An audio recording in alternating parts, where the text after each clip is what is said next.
Ladies, gentlemen. Ladies and gentlemen. Ladies and gentlemen. Please be advised that this movie has no nudity. I'm out. Come on, Annie. Let's go to the movies. Yeah. I just have to wee-wee. And we're back. Just like the Five Musketeers. What the hell am I looking at? A country where culture means pornography and slasher films. If you had these boobs, you'd be obsessed with them too. Very exciting, big event. Everybody's excited, huh? We hope you'll make this a weekly visit. Bring the family. Bring your friends. We're Cinemadness podcast. Y'all ready for some Fletch? Let's go. Yes. You're all ready for some Fletch ball? I'm very excited for it. Thank you. Fletch ball. Oh, good. Good. I forgot. Roman doesn't like anything that everyone else likes. But don't you quote Fletch? No. Oh. No. No, that's me. I just have to wee-wee. Yeah. I didn't know what that was all this time. I thought it was something that you said and he was making fun of you. I think it was after he said he had to urinate. Yes. I am so it did congested. come back to you. You know, I taped myself urinating one time. Is that on streaming? No. Oh, no. All right, so are we ready? Because I've been ready since first call. Yep. Wait, we have multiple calls? We do. Oh, I've been sending you guys a voicemail. Oh, jeez. Oh, I can't believe this is how this episode's going to start. Anyway, hello, everyone. Why did I sound like... Oh, what's her name from Aunt Bethany? Aunt Bethany. Hello, everybody. I should say hello. You should say hello. Welcome to the Elmo Flood podcast. All right, we'll try this again.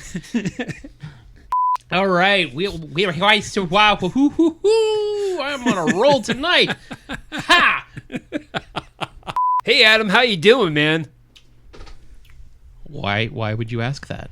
Well, because I am super psyched. Do you know why I'm super psyched, Allison? He's super psyched to talk about a movie he doesn't like. Not even close to liking. No, but we're going to talk about it more because this movie, what's that movie, Senor Adam? We are going to be talking about the 1985 comedy classic, Fletch. What is that? Flash. Jinx Gordon. Coke. Wow. We've been doing this. Not a way lot too of long. Queen fans in this table. Well, you know, if you're desperate enough. Oh, that's a better beginning than we've been having before. So, oh, yes. Welcome to the Cinemadness podcast. My name is Adam. I am joined here with Alison. Hello. And as always, Roman. Sup. All right, you guys. You're cool, Roman, tonight. Sup, ladies. Sup, guys. Sup, yo. I was, what up? I was channeling my ESPN The Ocho. Sup, Cotton? What up, bitches? Your inner Jason Bateman. Pretty much. Aww. Don't touch the hat. Don't touch the head. The from Smoking Aces. It's been so long. It's been a while. Yeah, that movie was okay. That was good. It was. I liked the movie a lot. Not a lot of people liked it, but anyways. I liked it a lot. I didn't see the second one or whatever. Second one is you're not missing much. But tune in. We're not here to talk about Smoking Aces. No. Tune into the future when we talk about Smoking Aces. Maybe. Yeah, this moment sparks it. Yeah. So we are discussing Fletch, and Fletch Lives in the next episode. We're gonna do a multi-episode series on Fletch. I'm scared. Let's talk about Fletch. Fletch was made in 1985, like I said. And before we get into the meat of it, let's go into our taglines. Ooh. There are only 3 taglines. Oh. One of them is, well, 2 of them are really long. Oh. The first one is, meet the only guy who changes his identity more often than his underwear. No. Okay. I don't like long taglines. Well, this next one you're going to hate. Oh, wait. great. I didn't think they were talking about Purple Rain today. Purple Rain? Yeah. Meet the only guy that changes his identity. Huh? Because. Oh, you know what I was thinking of? Color Purple. Nice throwback to the Tom Cruise series. Yeah, very Tom Cruise's best work. Tom Cruise's best work. And Color Purple, yeah. With Paul I Newman. I get it. And Oprah. I love that movie. I get it. The second one is Fletch. Until last week, he was just another mild-mannered reporter fighting for truth, justice, and a window office. Now, Oh my God. he is being threatened, shot at, accused, and arrested. And that's by the people he's trying to help. But there's still one thing even more dangerous than his work. His love life. That's not a tagline. That's a synopsis. That's not a very good one either. Yeah, I'm not certain that the production company knew what a tagline was. Is that maybe that's just something that they said while playing the preview? Oh, in fact, it's so long. I have it separated as 3. There was only 2 taglines. What did when we used to have to write like book reports and stuff? What was that opening thing called? Like the Intro. topic sentence. Yes. That was like a topic sentence gone wrong. Yeah, that was gone bad. That's too much. So why don't we have some fun? What taglines missed the cut? I thought you were going to say got what, excited. I thought he was going to say what tagline would be better. Like any of them. Those were really the only taglines? Yeah. Okay, we could go like Eyes Wide Shut from our Tom Cruise episode and just put Chase.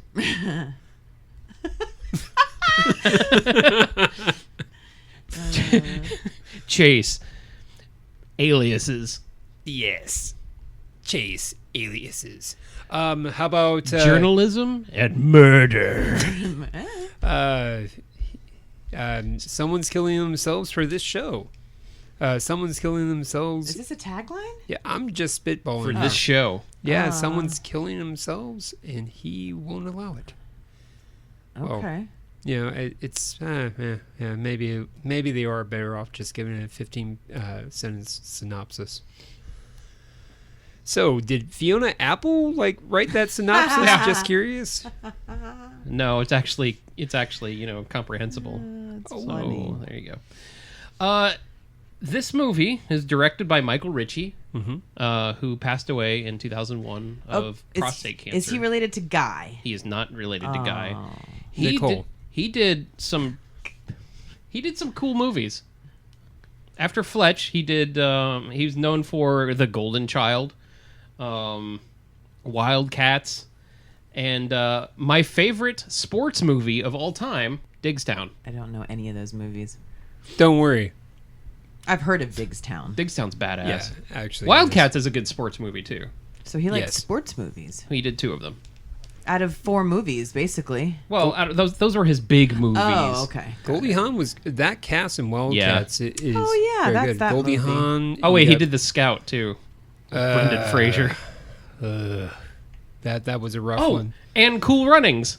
That was a Oh. fun film. That was well done. I liked that one. And then he died of prostate cancer. He liked sports movies. Remember, get your prostate checked after you're 40 years old, ladies and gentlemen.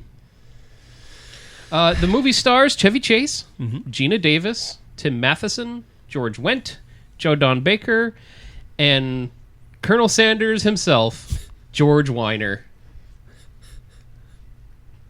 From Spaceballs, Colonel Sanders. What's the matter, Colonel Sanders? Chicken.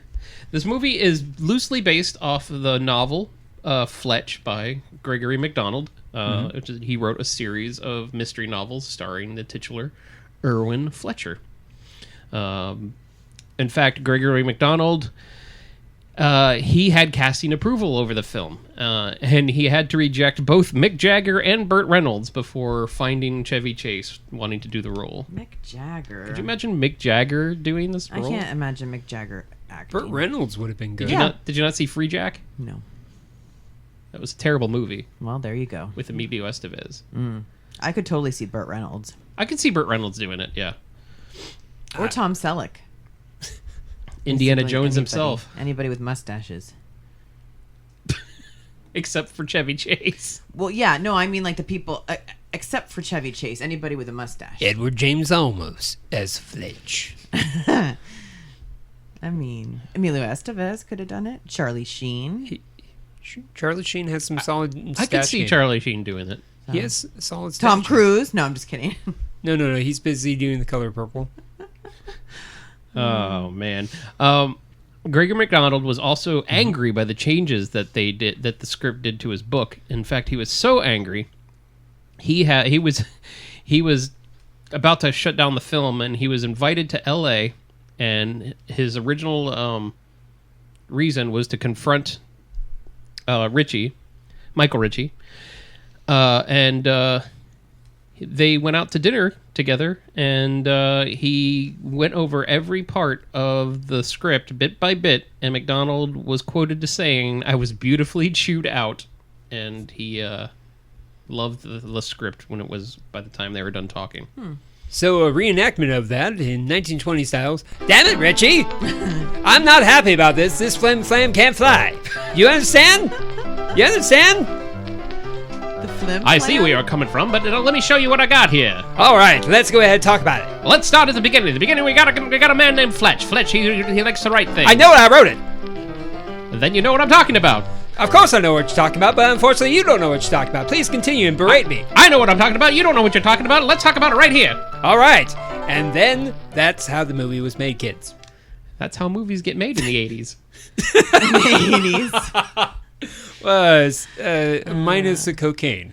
One of the most important things about this movie, especially in Chevy Chase's career, this is his first film that he got to do after he cleaned up his drug problem.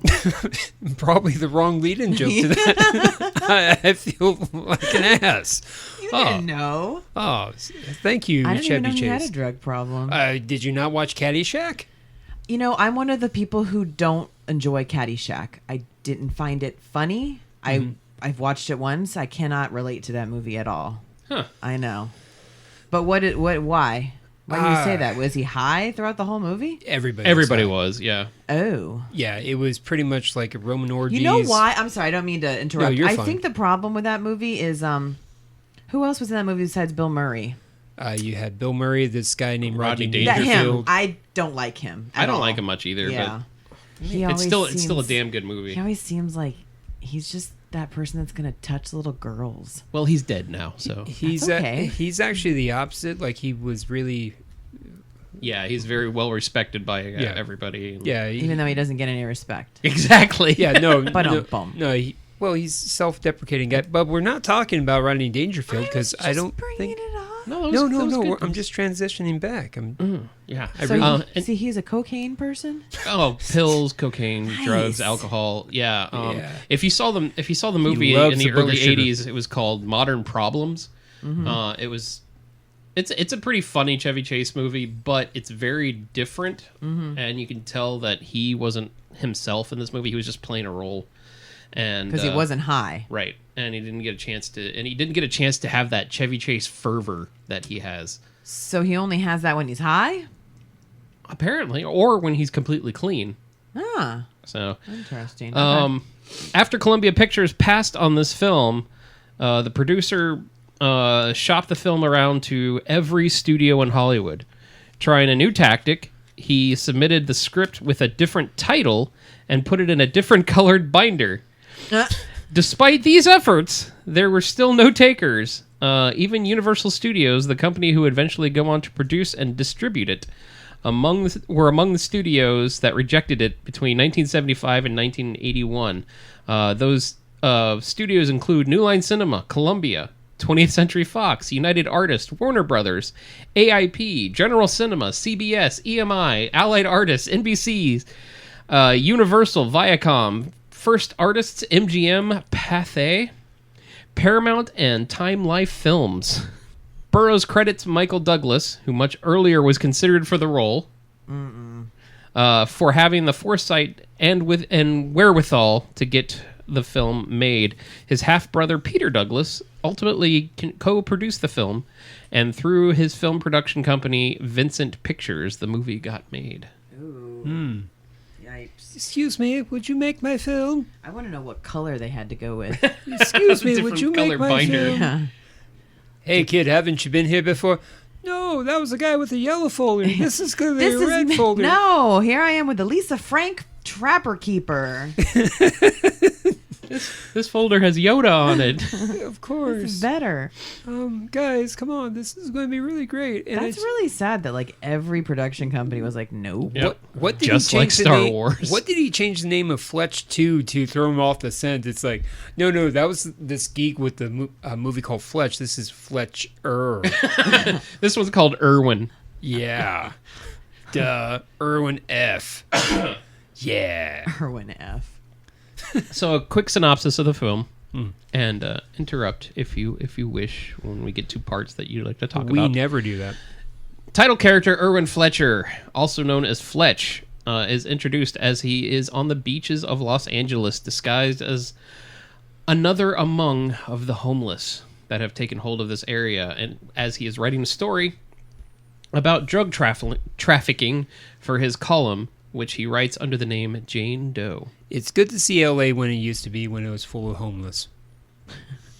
Man, I thought I was going to have to cut you off there when you said homeless. That was bad. Moving on. He is approached by Alan Stanwyck, played by Tim Matheson from what's that little comedy movie he did in the past? Animal House. Who, thinking Fletch is just another bum, offers him $50,000 to murder him, as he tells him he is dying of bone cancer. You want to earn $50,000 the hard way? What? No, you just have to murder me. Oh, okay. I was feeling dirty for a second. Was so creepy. Yeah. And what's funny is that's when Tim Matheson looked at Chevy Chase and he's like, this is a great role for him, because they were just working off each other. A lot of this movie was improvised. Underneath the boardwalk, you mean? Yeah.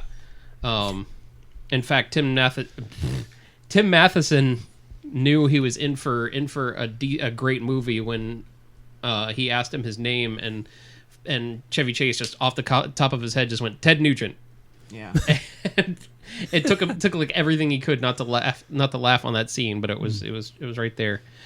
I heard the taping of that scene was delayed because he has cat scratchy fever. Oh, you killed that one. Oh, I really did. Cat scratch fever. Oh, that was a Roman gaff. That means everyone has to drink. There you go. I'll be running for president soon, people. Anyways, I heard he was invading Iraq.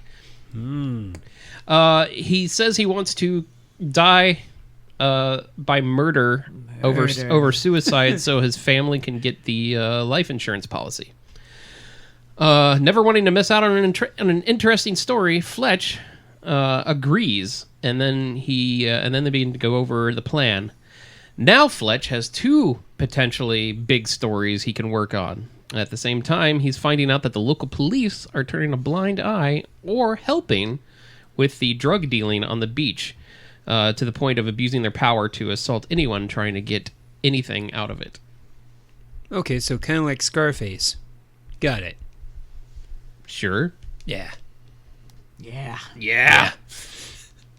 As the deadline comes closer and closer, Fletch finds more fishy details about Stanwyck. Mm-hmm. He keeps floundering and...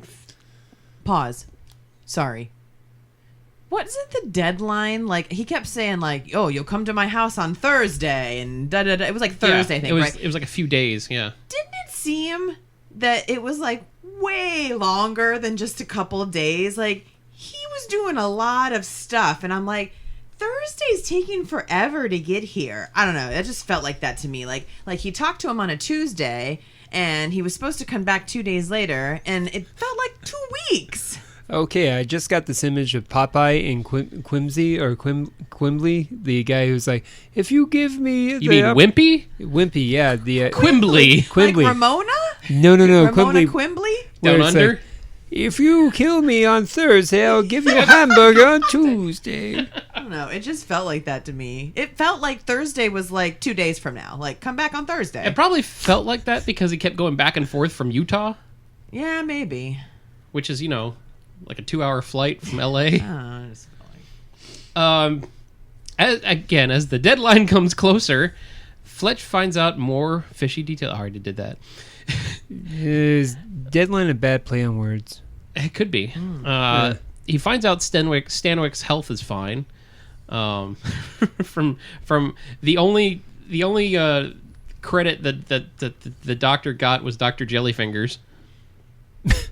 That was his name in the credit? Yeah, that was his credited name, as Dr. Jellyfingers. Huh.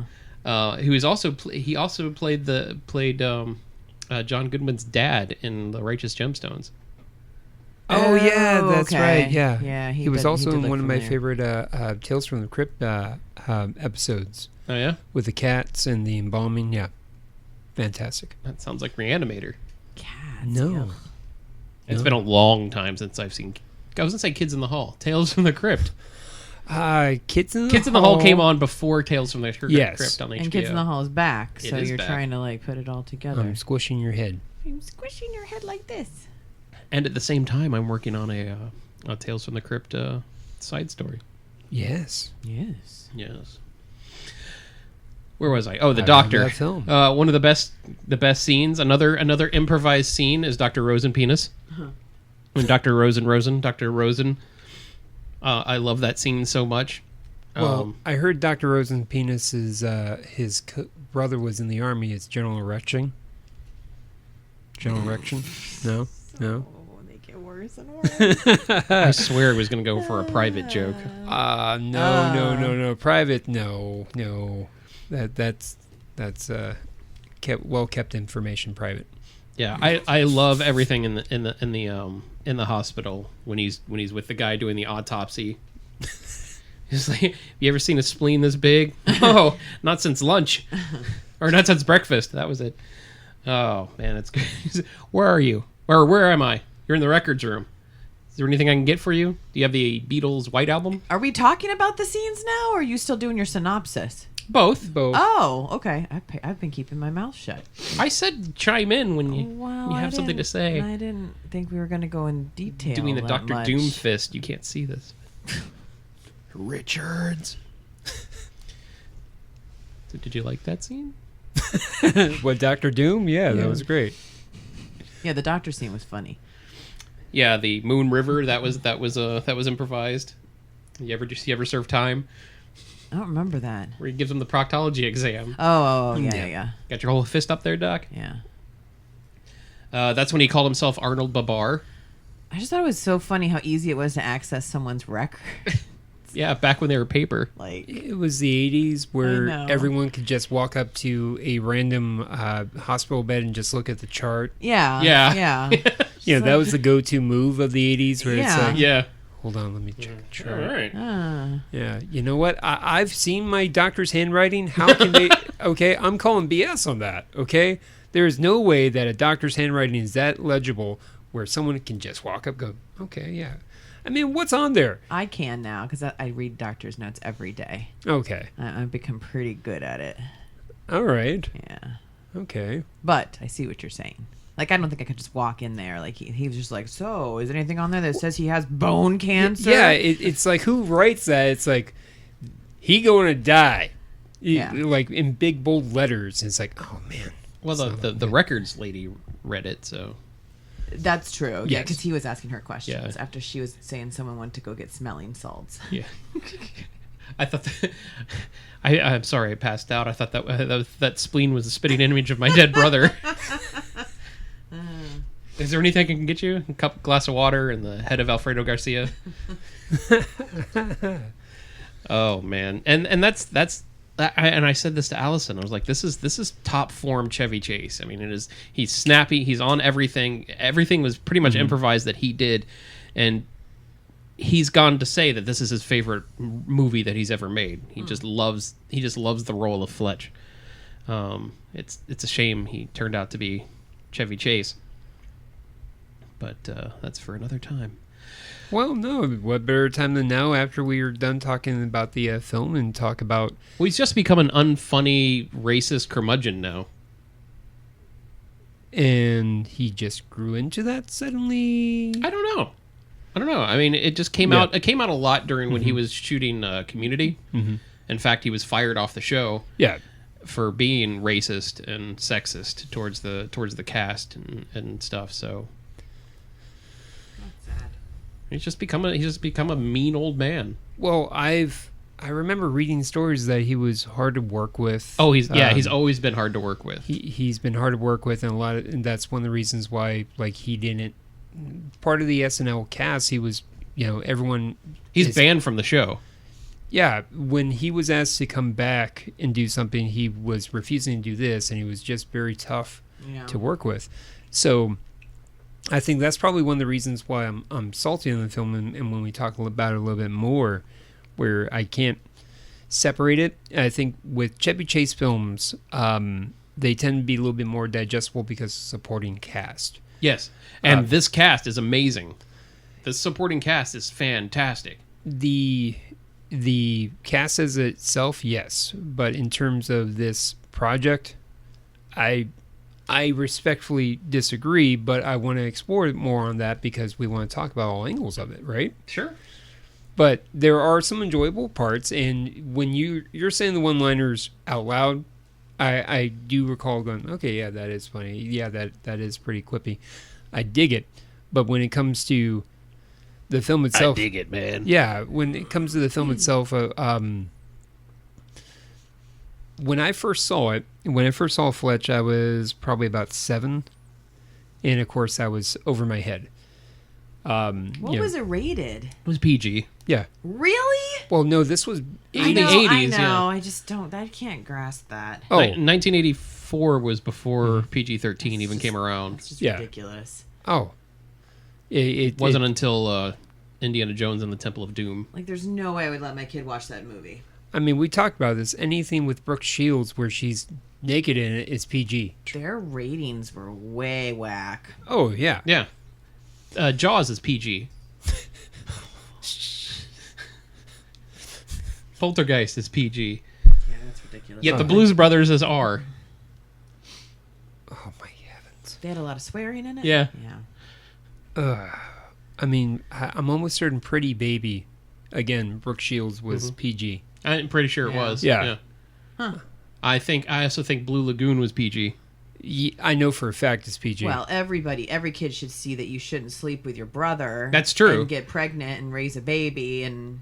That's literal parental guidance right there. Cut your foot on coral. I mean, yeah. Everybody should learn but that. We're not talking about the movie Old right now. We're talking about Blue Lagoon. And we'll never talk about the movie Old. Oh, man. They weren't brother and sister, No, though. they weren't. They weren't. That was just way creepy. Yeah, okay, keep going. But there was a brother and sister, and they were very close in Old. Yeah. Not that close. Yeah. Well, how close was the cast in terms of Fletch? Like, were they pretty close? They were. Synopsis. Yeah, where was I? I was at the hospital. You were at the hospital. Yeah, he also finds out that his family still has a lot of money that just he doesn't need it. He goes and he spends his time. Wow, I'm totally off this. Alan spends half his time in L.A. and the other half of his time in Utah. Yes. And he doesn't understand why, so he goes and visits Alan Stanwyck's wife at the tennis club. Tennis club. As John Cocktoastoy. Yes. And I love how he says it too. And he's like, my name's John. She's like, okay, John who? John Cocktoastoy. And it's Scotch-Romanian. He uses that name when the other guy asks what his name is, right? To put on the other guy's tab too. Doesn't he give him a No, he doesn't give him a name. He just says he's part of the Underhills. Oh, that's right. Which is a running gag in both movies. Is the Underhills. The tennis club was great. Would you like a drink, sir? Yes, I'll have a Bloody Mary, a steak sandwich, and a steak sandwich. I thought that Mrs. whatever her name was, Stanwyck. Mm-hmm.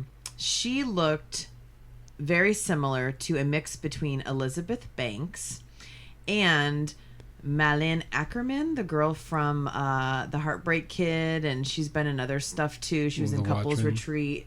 Okay. Was she in The Watchmen? Yeah. She's got the blonde hair. Yeah.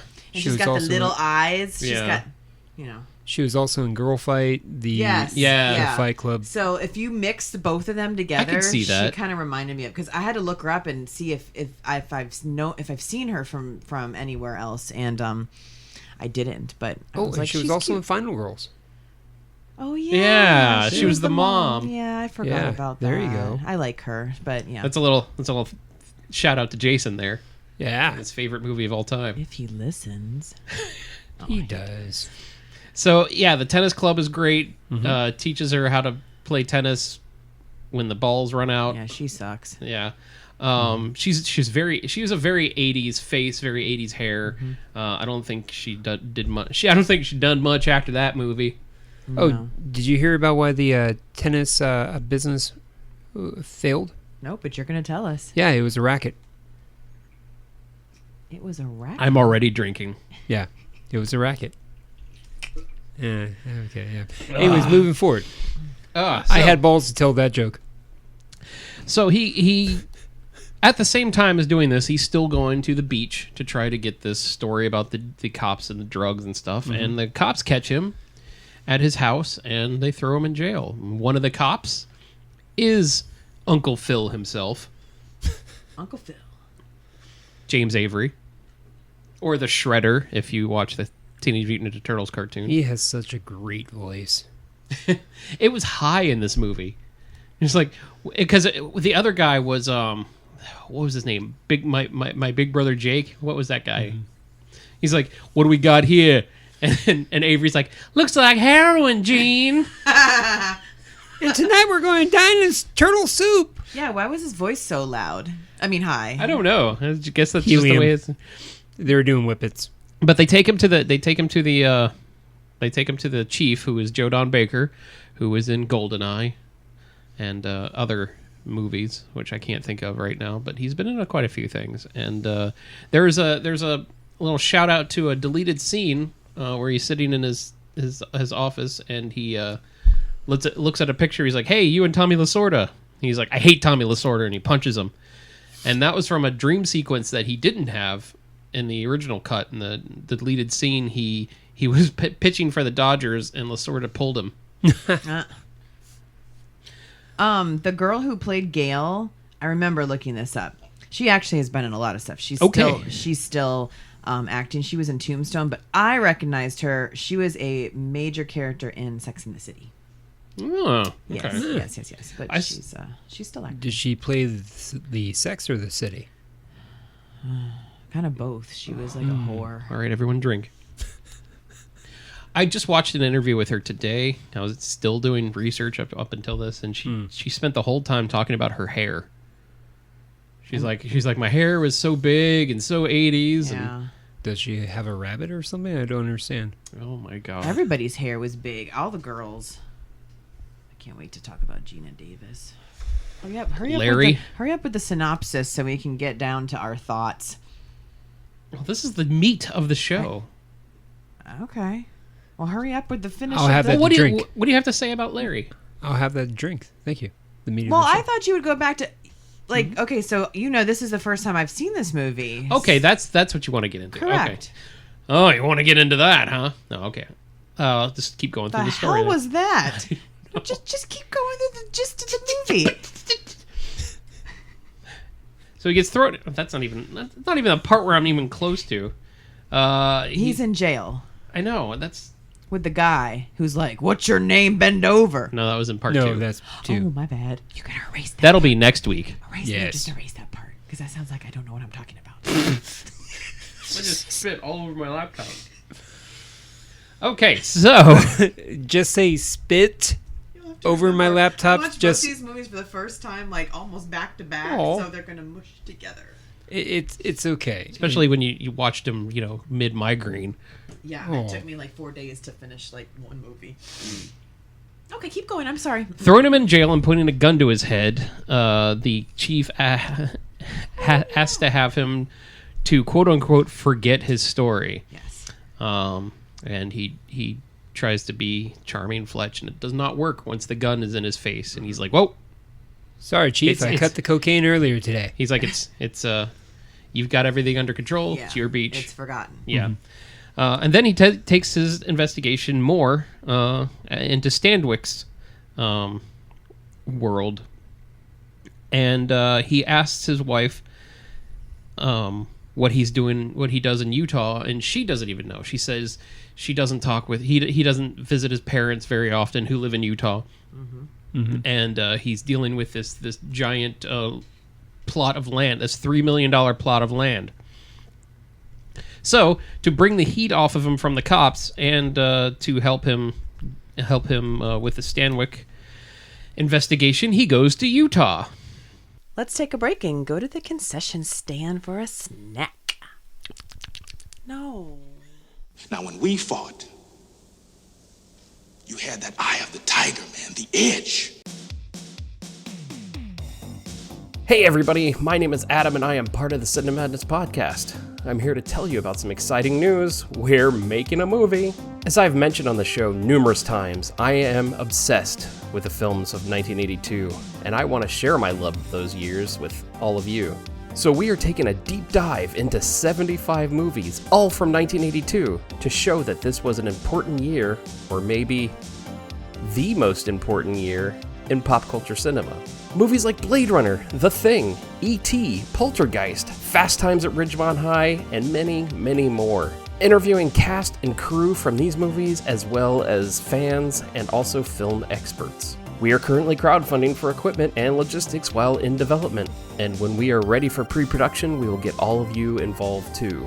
That means names in the credits, special goodies, perhaps posters and art.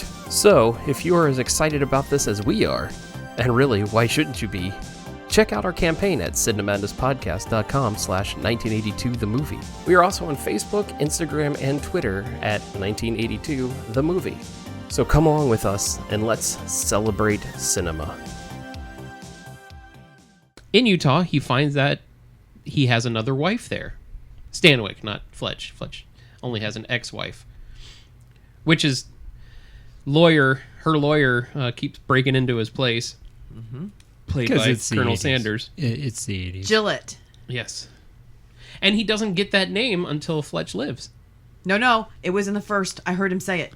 Gillette. He calls him Gillette. Right, in the second movie. No, he said it in the first. No, he calls him Mr. Arnold J. Pants in the first one. Oh, I thought he said it. Well, the thing about Gillette, it's the best man can get. Right, that's why I remembered it. It was so funny to me. Yeah. Well, no, it's Razor's Edge, how smooth he is.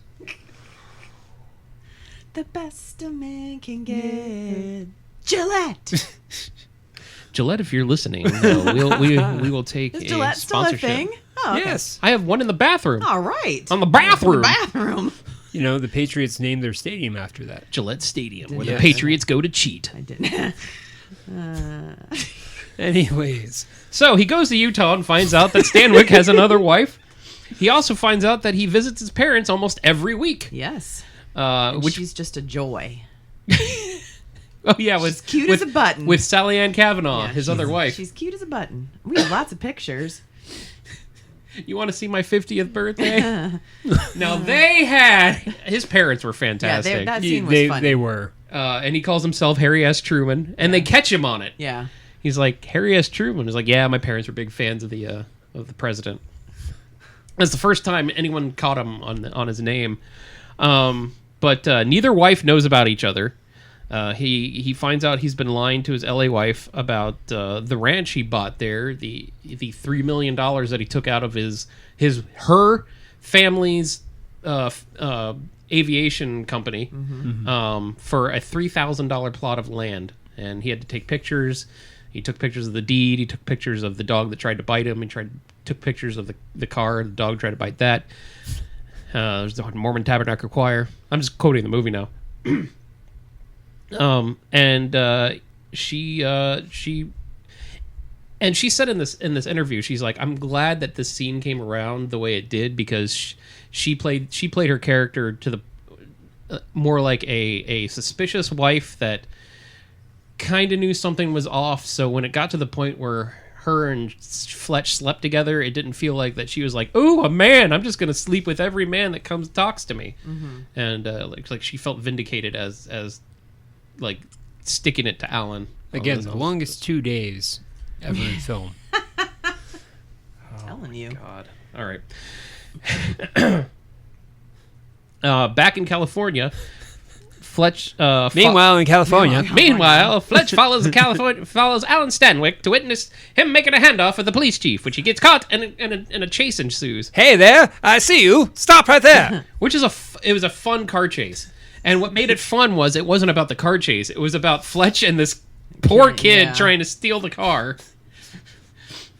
And him pretending that he's part of the police. Whoa, there's Ed! And the cop's like, pull over! He's like, I did pull over, back there! You weren't there. How the herpes?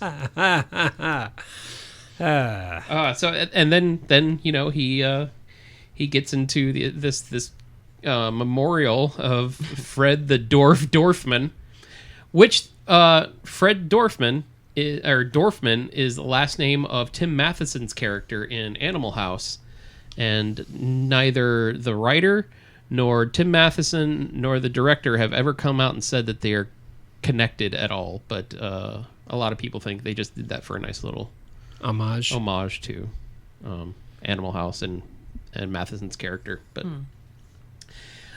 the black guy that was talking about Fred Dorfman, he was the cop in Clue, which is going to be another one of my real stories from the Isles. I love Clue. Okay, it's a brilliant comedy. Oh man, that monologue at the end is fantastic. Yes, let's just talk Clue now. Did he play Sergeant Gray? No, he didn't play anything. He just played the cop. Sometimes they get there were three people that weren't there. There was the cop, the motorist, and the singing telegram, played by what's her face from the Go-Go's. Oh, Belinda Carlisle. No, the other one. The other one. Jane Weedland. Yes, her. Yes, the one that's in a movie. The one that's in movies. Yeah. But we're not talking about Clue. Well, every time I think of the detective in Fletch and also in Clue, I sometimes get him confused with the detective action in the airplane. Come on, people, let's take some pictures. And they grab them off the wall. Yeah. They literally take pictures off the wall. Oh, okay. Anyways. Dad jokes and bad puns. Oh, that's what Airplane God, I is. love Airplane. Pick the bad days, stop sniffing glue. Anyways, please continue. Well, Act 3 culminates at Alan's house 3 nights later. Supposedly. And Fletch is dressed in one of Alan's suits that he got from his wife. He looked nice. Yeah, and Alan's dressed like Fletch when he met him on the beach with the Lakers jersey and the hat and everything. Like a homeless person. Yes, because Lakers jersey is synonymous with homeless people. Yeah, well, at least in the 80s. I don't know. Now starting for your Los Angeles Lakers. Homeless people. Disabilities and mental issues. When they get there, Fletch is convinced that this is all a setup, and he brings Alan's wife there to confront him, and things go wrong, and the chief of police shows up, and another great line. Fletch is just like, "Oops." Yep. She goes, "What oops? Don't say oops." He confesses that the murder plot was an easy way to flee the country with the $3 million, and using Fletch's dead body as Alan's, along with a falsified identification, he and his Utah wife can live in Rio for a really long time, very happily. And is that when she confesses that she slept with the guy who's now dead? Hey, hon? Not that wife. Oh. The Utah wife. Okay. Sally Ann Kavanaugh. Sally Ann. Okay, sorry. She's cute as a button. She is. But what's funny is he's like, "How did you get in my suit?" And he's like, "Well, when I was sleeping with your wife," and she gives him like this look, and it's great. He said, "I'm roughly the same size as you," and that's another indication of that how long Alan's been trying to work on this and trying to find a perfect fit for his plan, and it ends up that a shootout happens. Alan gets shot. He takes the tickets to Rio and takes his wife Gail to Rio and tries to get her to watch basketball, and she says no. And they go to Rio, and it's all paid for with the Underhill's credit card. See, Alan would have saved a lot of time if he would have just turned into Terminator and said, "Your clothes. Now. Give me your clothes and your body." I think she started to watch basketball. She just didn't enjoy it. Well, because he's not a homeless person, clearly. He loved his basketball. Yeah, that dream sequence was hilarious. Yeah. Where he played for the Lakers. And the giant... What was it? 5'9", 6'2" with the afro. The afro and the giant mural in his room. Actually, the whole apartment. Yeah, it was all Lakers. Room. So that's the movie. Let's go over his aliases. He is known as Dr. Rosenpenis, Dr. Rosen, Dr. Rosen, Arnold Babar. Mm-hmm. He's like, isn't that a Babar? Isn't that a children's elephant book? He goes, no, I don't have any children. No, elephant books. Mr. Poon, when he's talking to Alan Stanwyck or talking to Gail's dad.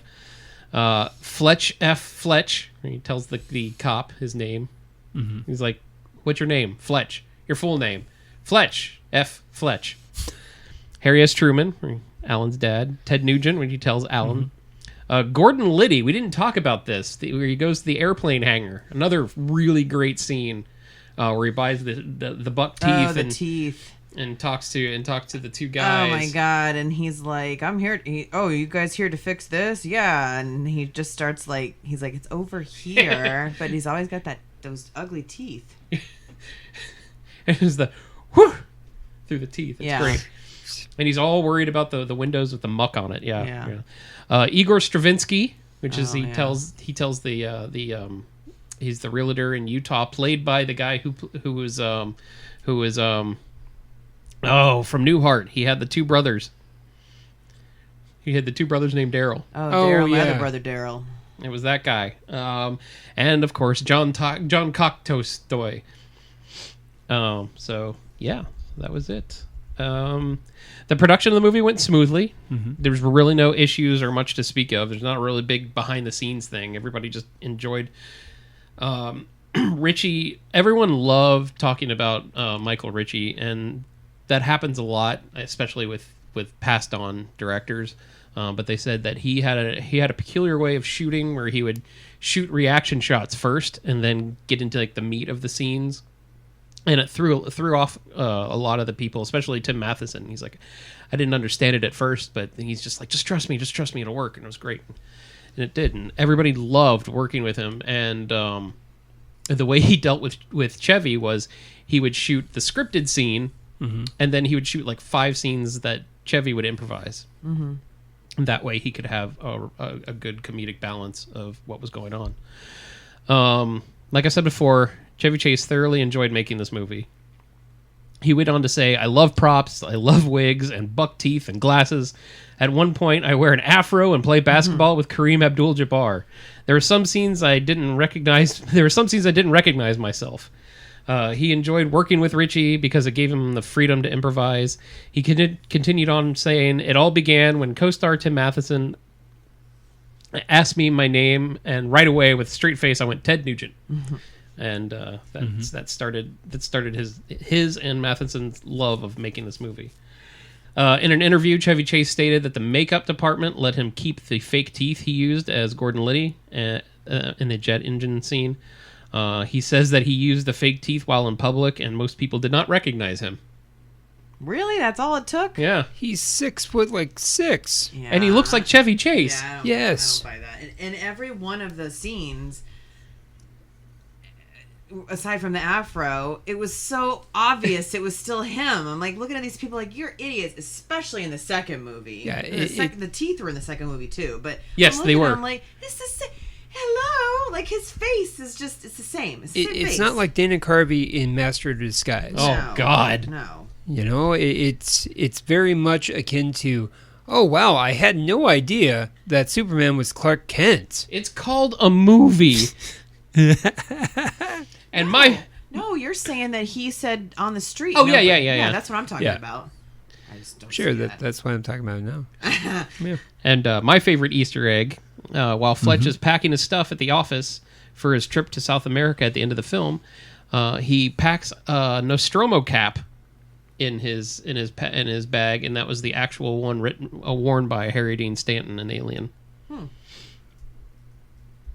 So what you're saying is that there's a wormhole that actually sends the cap through time to Fletch. That's how it starts. Skynet first, and then aliens. What does that have to do with? I mean, how does that? I mean, okay, that's an Easter egg. That's all it is. Oh, okay. It doesn't tie that into any. No, it's not part of canon. No, it's just it's just a cool little thing. The score was composed by German musician Harold Faltermeyer, who won Grammys for his themes for Beverly Hills Cop and Top Gun. Top Gun. Top Gun. He also composed the soundtrack for The Running Man and Cuffs. I love Cuffs. I do too. I loved, from the moment this movie started, I loved the stupid song. Oh, the Bit by Bit song? No, it didn't have any words. It was the just, theme. Yeah. I loved it. It was 100% 80s, and it was throughout the movie constantly. And I was like, this is just so good. And you could tell it was the guy who did Beverly Hills Cop. Yeah. I couldn't, but I guess now I can. I don't watch Axel F? Beverly. Yeah. I'm getting them confused. What's the song that goes doot doot doot doot? That's Push It by, or that's Rocket by Herbie Hancock. Oh. Axel F is do. Oh yeah. Okay, got it. The licensed music was a big draw for me personally, since I was a huge fan of this movie as a kid. The songs "Bit by Bit" by Stephanie Mills and "Get Out of Town" by Dan Hartman, who did the main song from Alison's favorite movie, Streets of Fire. Oh God. Was it "I Can Dream About You"? That's what he did. Oh yeah. These songs were, as the kids would say, absolute bangers. On critical reception, Fletch was released on May 31st, 1985 in 1,225 theaters, debuting at second place behind Rambo First Blood Part 2 with a gross of $7 million. Still one of my favorite titles of all time. Right? And then it just turned into Rambo 3, and you're like, what? So I guess Rambo First Blood Part 3 just sounded too ridiculous. I can... No. It would technically have to be called Rambo 2 First Blood Part 3. That's almost as ridiculous as when it was the Los Angeles Angels of Anaheim for baseball. It's like, what?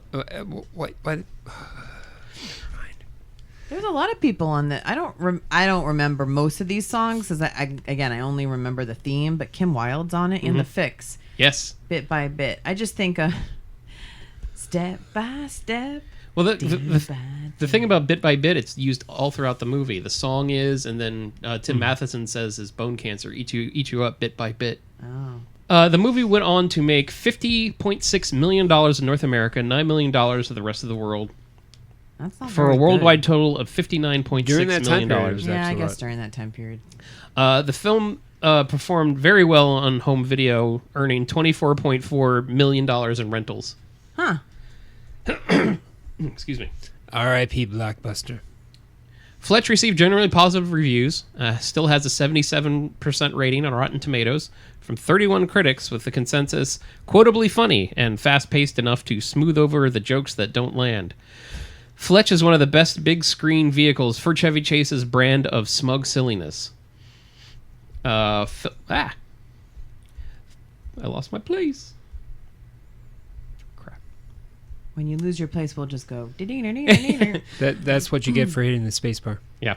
Film critic Roger Ebert gave the film 2.5 stars out of 4, while the plot and supporting cast were praiseworthy. Ebert thought, quote unquote, "The central performance is an anthology of Chevy Chase mannerisms in search of a character," which I wholly disagree on.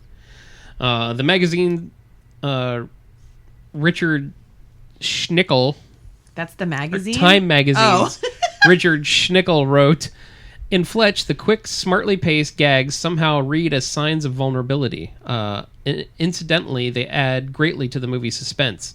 Every minute you expect the hero's loose lip to be turned into a fat one," which is true. You always expect him to be punched by someone. one of my favorite authors of all time, Neil Gaiman, reviewed Fletch for Image magazine in Britain, stating, "It is a very enjoyable detective comedy starring Chevy Chase as an undercover reporter who gets mixed up in a murder plot. Not as good as the Greg McDonald book that it's based on, though." Fletch became a cult film. In an interview for the New York Post, the screenwriter tried to explain its appeal. He said, "It's so bizarre, but Fletch strikes a chord. There's a group of movies like that in the 80s, like Caddyshack, that captured its certain wise-ass timing. In particular, the film appeals to college students who have asked Chase to talk about it in film classes. The actor has said that the appeal of the character is the cheekiness of the guy. Everybody at that age would love to be as quick-witted as Fletch and uncaring about what others think." And when I was a kid, I thought the exact same thing. I was like, that guy is awesome, and I want to be that.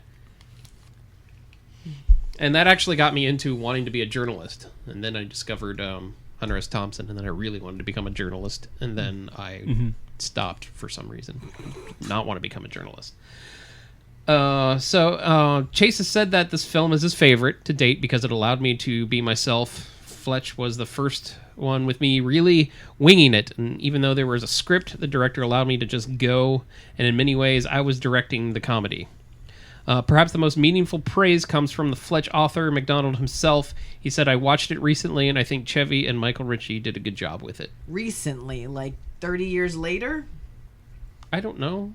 This just in, I just now got to watching the movie. Back in 1928. That I was mad at, that they didn't make based on my novel. A lot of writers just hate movies until they watch it again. Dan O'Bannon was the same way. He hated how they were making Alien until he watched it, and he's like, "This is amazing." But we're not talking about Alien. We're talking about Fletch. In 2008, the film was voted 23rd best film set in Los Angeles. Wow. By the Los Angeles Times. With the two criteria, this movie had to do the two criteria. The movie had to communicate in some inherent truth about the LA experience, and the only one film per director was allowed on the list. So above that, we're Back to the Beach and Point Break. Was Point Break in LA? I don't know. I thought it was in Hawaii. Hawaii? You love Point Break, Roman. Where was Point Break? In hell. You might have been right. I think there was like some like mountains and stuff. I don't know. And there are no mountains in California. Well, there are, but not in LA. Right? No, the Hollywood Hills are flat. No, I thought that was like, never mind. You guys are asses.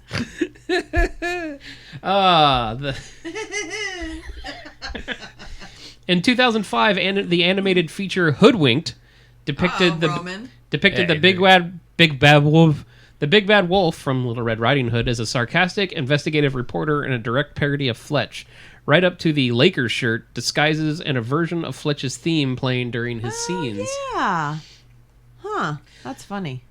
The movie was followed up by Fletch Lives in 1989, which we will tackle next week as well, and we will also talk about the curse of trying to get a third movie made.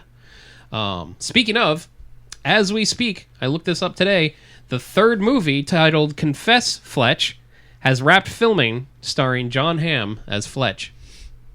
Oh. I thought you would be way more excited about that. No. Yeah, he was giddy about it. He's a incredibly good comedic timing. He'd be perfect as Fletch. What don't you like about it? Because to me it seems like a reboot. You're trying to step into his shoes and try to act like Chevy Chase? I don't think so. I think he's trying to act like Fletch from the books. Well, I haven't read the book, so I don't know. Well, I'm just saying there's 11 Fletch books. That's a lot. Yeah. Okay, so let's get into your impressions.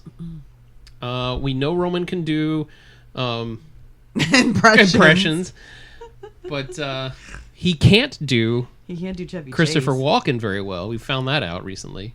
No, horrible. No, absolutely abysmal. God. See? Fantastic. No, so Chevy, as I like to call him Chubbs, he goes, "Hey, Chris, I want you to do the Fletch with me." And I go, "How much money is he asking for, and is it up front?"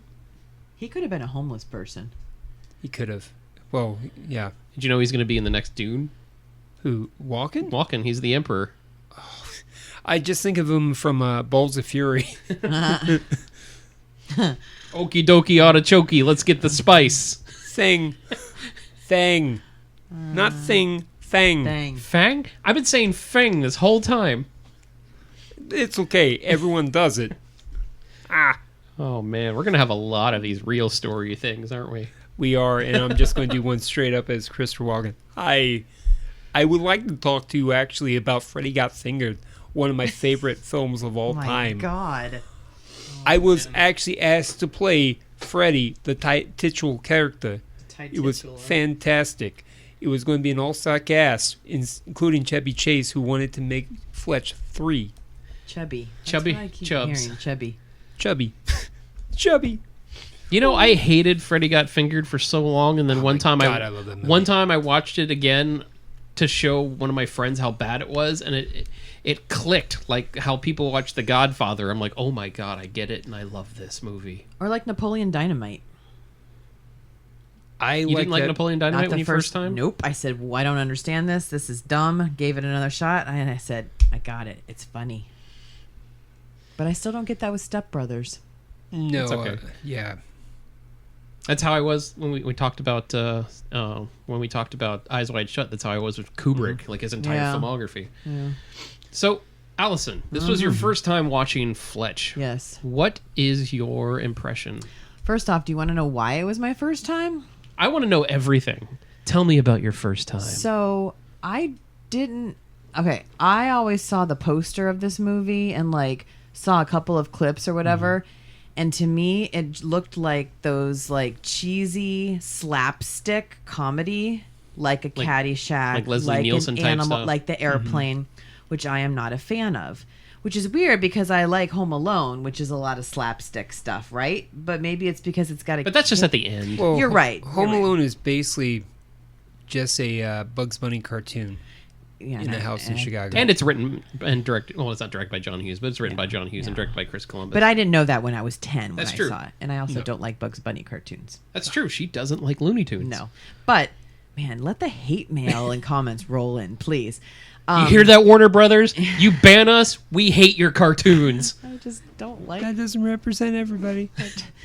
So I just thought, like, okay, it's one of those type of movies where he's like the even more sexist version of Clark Griswold. Does that make sense? Okay, I don't see how the picture shows how sexist he is. No. I'm not saying just the picture. I think I've seen clips. Oh, like my car had a water buffalo. Can I borrow your towel? Yeah, and like any comments he made with the girls and stuff like that. And I don't want to get the two movies mixed up, but okay. Yeah. So I just avoided it. Like in Fletch Lives, he says, "What can I do for you?" Right. And then the towel. He's like, I need a towel. Oh, yours is wet, and he brings her in that cheesy crap that I don't like. So I watched it. So pretty much most of my jokes. Yeah, I know. Yeah, sexist Roman. I just don't like that. It's just not funny to me. But the movie was funny. So it was just very 80s. Like I said, the music was good when it started. I was already like engaged because it just like automatically started, you know, like he's going to the beach and there's this whole thing and the guy from Cheers and Under the Boardwalk. And then, so, overall I enjoyed it. It was, and like you said, it was quintessential funny Chevy Chase. I mean, yes, he was a little like, okay, that's not really funny. That's enough. But the Rosen thing got me, where he was just looking on the wall, and every doctor said Rosen. So she's like, "Who are you, Dr. Rosen?" Dr. Rosen, and then he's just like, listing off stuff, like the quick-witted stuff. That was funny to me. But overall, I mean, it was a fun movie, a good plot. So I didn't mind it. I'm glad I watched it. Good. I'm glad. Yeah. And that's all we need to hear about. So next week, it's okay, no problem. No, I want to. I want to know. Hello. Wow. Yeah. I always wanted to know what I would sound like if I was a center for the Lakers. So, anyways. I don't know what that means. Apparently, black basketball players talk like that. He's like watching my finger now. A deep, commanding voice. Yes, that sounds very awesome. Yeah, that would be awesome. But no, all in all, I thought it was an okay film. I saw it when I was young. The jokes were over my head. I liked the female co-stars. I thought they were very aesthetically pleasing. Again, a 7-year-old kid watching a film. You know, Gina Davis. Yeah. Well, no, I love Gina Davis. I loved her in Earth Girls Are Easy. When it comes to the film, I saw it again when I was around 12 or 13, when I started to appreciate comedy and started writing my first scripts and screenplays during that time period. And I took the advice from a film studio from, I believe it was Scorsese, where he was like saying, watch every film that you can. Watch every film that you can. So I watched Fletch. I believe it was on HBO or Showtime or one of those. There's an asterisk to that quote now. Really? Yeah. Watch every film you can except Marvel movies. Well, yeah. Because Scorsese hates them. Well, to each their own. That's fine. Not many people like The Irishman for 7 hours. But anyways.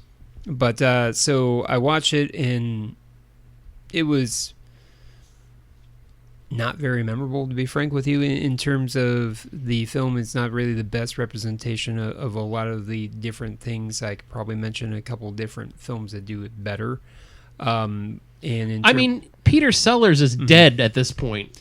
Well, yeah, you're correct. Pink Panther, and that's kind of what I was alluding to, where it's like, okay, it's basically a modern version of Pink Panther, essentially.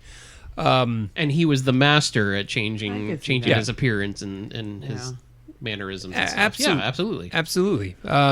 Everyone say absolutely. Absolutely. There we go. Hey, there you go. Now do it in harmony. Okay, I'll go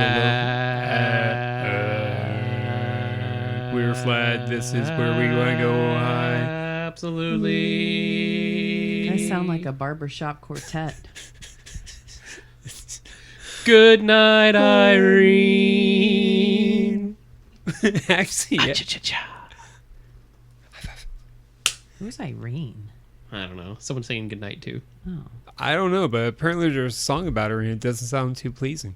I don't know. I just watched the Simpsons episode where they were the barbershop quartet, the B flats. Yeah, there you go. Baby on board. Anyways, yeah. Yeah, Fox is out for us now. Anyway, so all in all, it's just the film itself was a C-quality film, in my opinion, where it's not the worst thing that you can watch. It's nice to have popcorn flick and hang out with your friends and do a podcast about it, about maybe 20 years later after you watch it again. Mm-hmm. But there are some things to stick to. But in terms, I really appreciate Chevy Chase. Chevy. I really like the Chevy Chase. I really like the Chevy Chase. Poor Chevy Chase. Chevy Checkers. Ooh. Let's twist again, like we did last summer. But no. So I really like Chevy Chase in other ensemble cast films more than I did with where he's mainly the main star. Like what? The vacation films. Of course, we talked about. You don't think he's one of the main stars of the Vacation? No, it's an ensemble cast, in my opinion, where he plays. I don't think so at all. I mean, maybe Beverly D'Angelo is side by side with him, but I don't think anybody else. I mean, when you say vacation films, it's Chevy Chase. The only ensemble cast I can think of is Nothing But Trouble, and no one should talk about that movie. Oh. Oof. Yeah, I can't think of many ensemble movies that he's. Well, I guess Caddyshack. Caddyshack. A little bit later in his career, of course, Hot Tub Time Machine. He was actually pretty. Yeah, but I don't think he was a main star in that, was he? No, he showed up from time to time. But in terms of his dry humor was. There you go. Bad. There you go. He didn't even do that on purpose. No, I didn't. Yeah, but his dry humor really showcased well when he's with other actors, in my opinion, and it didn't showcase so well, at least to me. in this film. So you know why I don't like Hot Tub Time Machine? Because Adam sucks dicks and cocks. Shit. Do you think? No, I love Hot Tub Time Machine. Do you think that this? And cocks. Do you think that you said that because the actors in this movie weren't as witty back whereas you look at the vacation films and Beverly D'Angelo is witty with her things, Randy Quaid is witty, like everybody else has things to say back, so it plays more Precisely. I can see that. Yeah, I can precisely. totally understand that. Yeah, in fact, Tim Matheson is the only one that like went back and forth with him on that. Yeah, and he wasn't even that funny. Yeah. He wasn't supposed to be. Yeah, no, I get that. Yeah. It's kind of like if you take a guitarist from one of your favorite groups and you see their solo efforts with another band. Audioslave. Perfect.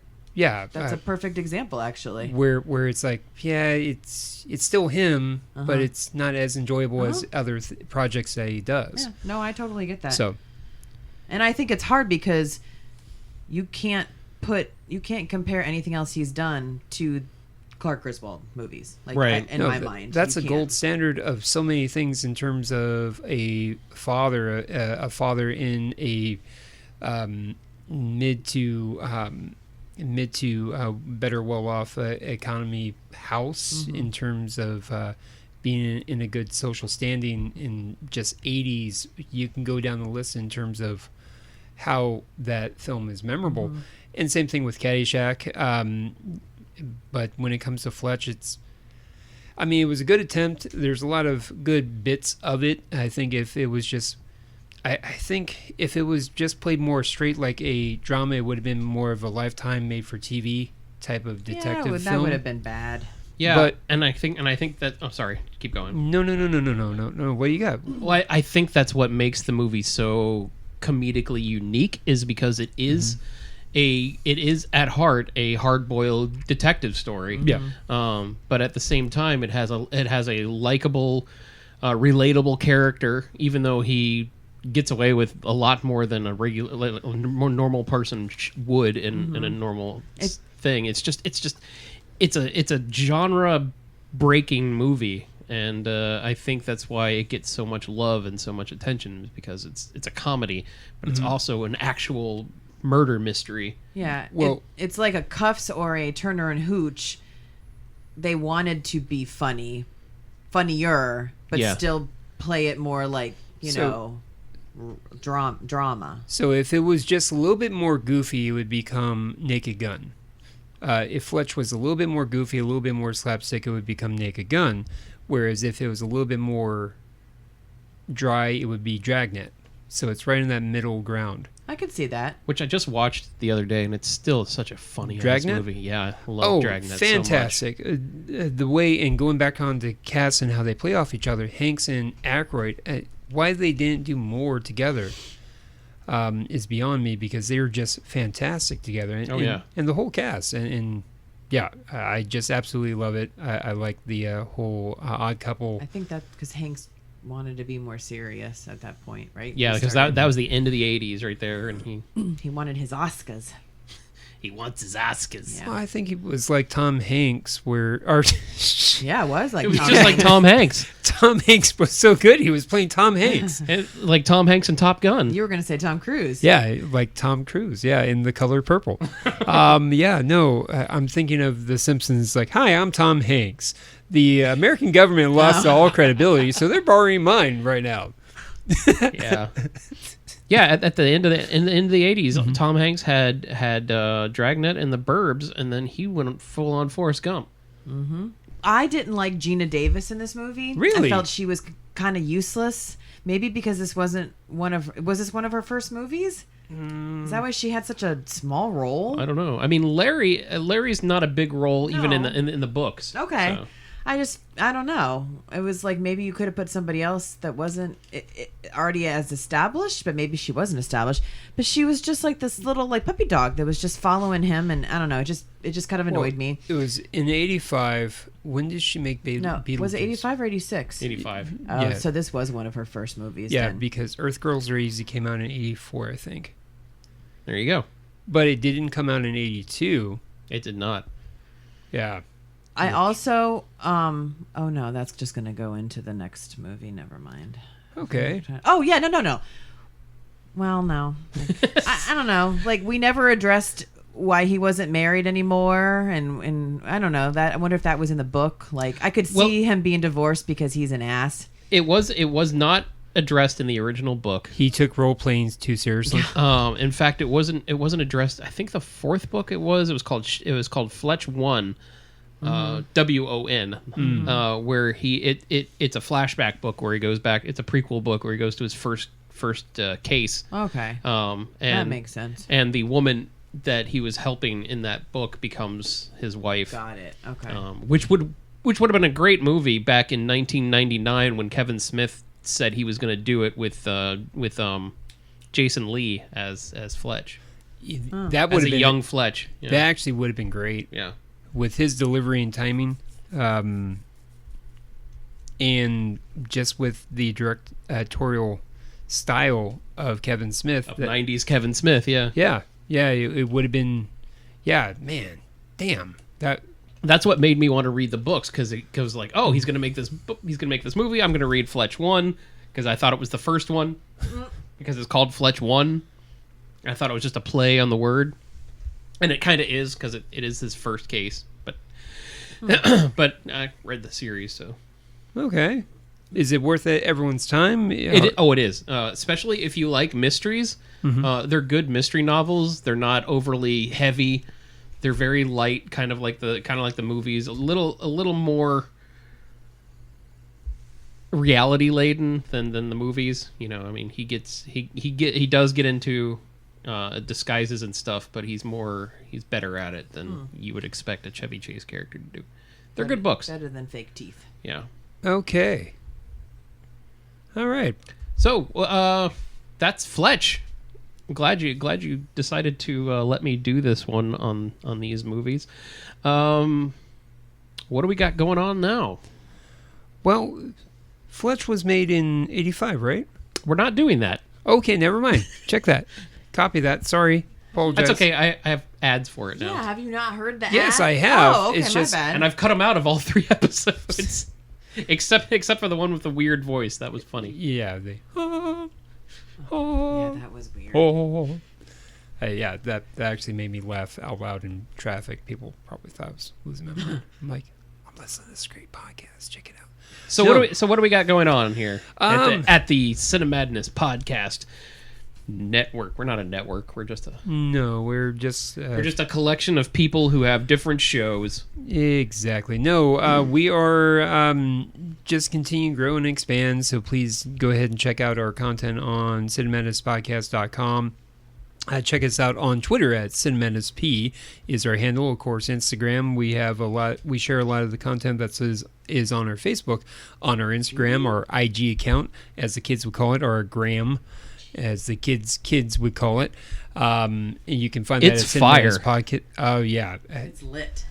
No, I don't think kids say that anymore. I don't know. It's off the No, they don't say that. No, anymore. definitely not that. You know. The Haps, is it the Haps? You know what I think? You know what I think is weird that's still around is people saying things are dope. Really? Yeah, like it's big now. Everyone's like, that's dope. That's dope. I'm like, this is not 1991 anymore.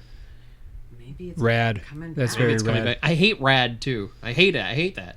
Okay. That's an 80s thing. That's my thing. Rad. I haven't heard. Let the kids have their own things. They could have like Squeeble off. Can't say that. That's my thing. That's 23 Skidoo. You hip hop. Man, I'm Kids. showing my boomer Gen X. No kidding. Okay, there, boomer. But no, you can check us out at Cinemadness. Radical, Radical. tubular. I never said that.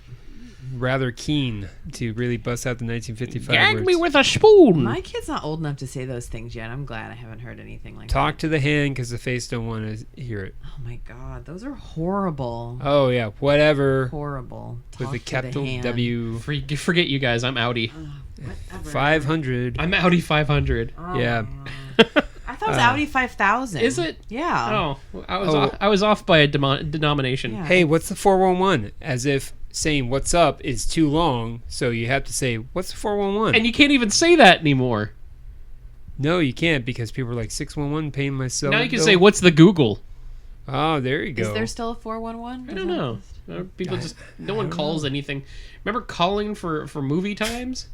Why don't you just tell me what movie you want to see? Hello and welcome to Movie Phone, brought to you by 93.3 FLZ. Welcome to Movie Phone. Speaking of movies, Mm-hmm. so our new thing we're going to do is all the contributors of the show are going to do individual audio shows, right, on a movie that meant something to them and share a little story about it, right? So that'll be something new. Yes, we're calling it Real Stories from the Aisles. Real Stories from the Aisles. Real.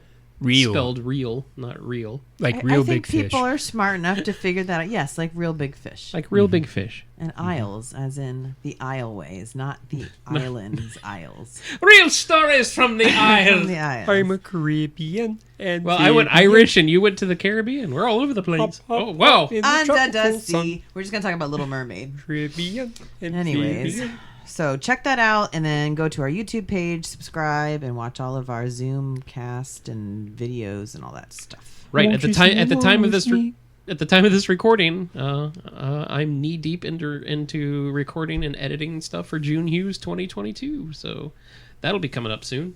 Because it's almost June. It is. So 2022. Yes, his ringtone now is Twist and Shout. And Hank Mardukas. Anyways, all right. Well, please check out our next episode coming up where we actually talk about Fletch Lives. Fletch Lives. Our Fletch Lives, as one YouTube recap has it. Fletch Lives. What? Yes. Yeah. Who has that? I'll show you on break. Okay. But yeah, no, where we're going to be talking about the 1989 sequel to Fletch Lives, and we'll be sure to talk about Bend Over. Cool. Thanks for doing that. I didn't have to say anything now. Bend over. No problem. You know, it's a team effort. All right, so that's it for Fletch. Thanks for joining us. Thanks to Roman. Thanks to Alison, and Thanks to Fletch. Thanks to Mr. Rosen. Thanks to Dr. Rosenpenis. Yes. And bit by bit, step by step, day by day. No, nobody remembers the step by step.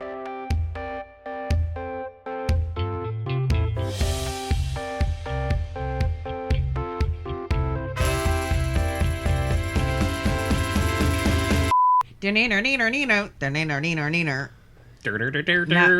you won't get hit. Now you won't get hit with copyright.